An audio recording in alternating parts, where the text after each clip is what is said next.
For more on the peace deal, we turn to Sara Yael Hirschhorn in Longmeadow, Massachusetts. She's a historian at the University of Haifa and a fellow of the Jewish People Policy Institute. That's a think tank in Jerusalem. It seems like this came together rather quickly. Are you surprised? What's your reaction?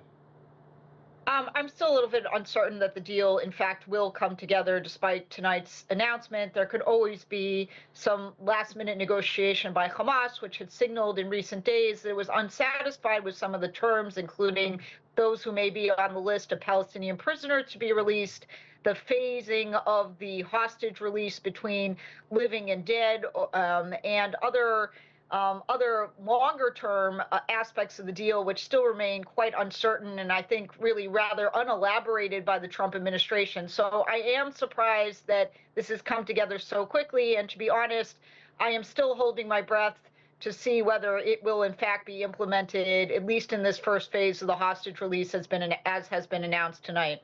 Well, Sara, you watched the events for quite a long time. You're also a historian, so I think you bring a realist perspective to all of this. But what are some of the important features of this first phase in your estimation?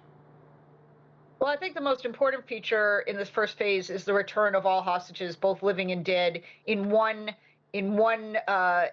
ceremony or in one release, and not, as we've seen over the past 2 years, kind of in drips and drabs of, a few hostages over the time, with many months in between the hostage releases. So I think that's very important.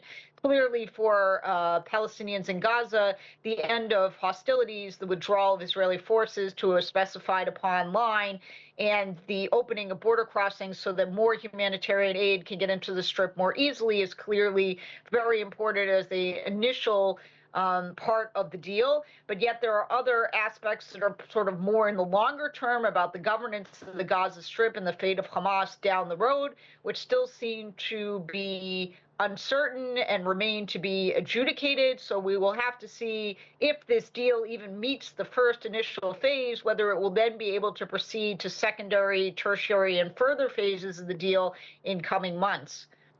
Yeah, a couple of weeks ago, I was in New York as dozens of delegates walked out at the UN General Assembly as the Israeli Prime Minister was beginning his address. There's been growing dissent to what's happening in Gaza, both internationally and domestically within Israel. Hamas obviously weakened. So how much of that, those two sides, played into all of this, do you think? Well, I think, look, we come up upon the second anniversary of the October 7th massacre and the subsequent Israel-Gaza war. Both sides are extremely fatigued, have suffered, humanitarian casualties and situations like hostage-taking beyond all possible imagination. I think it's time. And both sides were finally ready to come to the table. Of course, the Trump administration has put a lot of pressure with its allies, including Israel, Qatar, and Turkey, to bring this deal to some kind of conclusion. So it took a great deal of shepherding to make this happen, but I think it's also a result of 2 years of war taking its toll on both parties. And you said it, this plan was rather thin in specifics. And you've already kind of outlined some of the issues that are still standing in the way of coming up with a lasting peace. I mean, how hard is it going to be to kind of clear those other hurdles? Well, look, first, I think that there's a lot of skepticism, both, by Hamas, of course, but also other partners, that once the hostages have been returned, that Israel cannot be stopped from simply going back and continuing the war, which is a possibility, especially if Hamas reneges on some of the key aspects of the initial phase.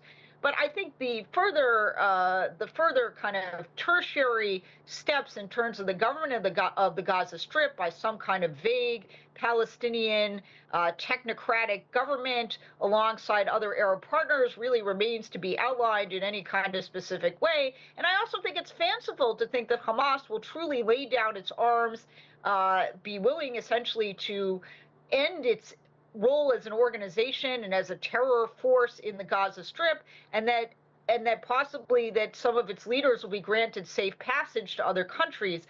I find it hard to believe the Hamas is really willing to give up the fight.